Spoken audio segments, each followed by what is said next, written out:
mozgunk ebben a hidegben, másrészt pedig saját magunk is meggyőződhetünk arról, hogy egy 6 méter magas karácsonyfának még ha ledes kivilágításához is, de mennyit kell tekerni.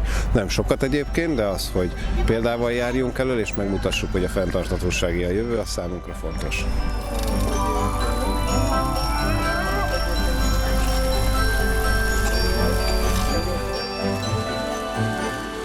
Az energiaválságban nem is lehetne hatékonyabban megoldani a karácsonyi dísz kivilágítást, mert azért az, hogy ne legyen, az egy nagyon szomorú dolog lenne. És itt minden évben tényleg nagyon szépen meg van csinálva a tér.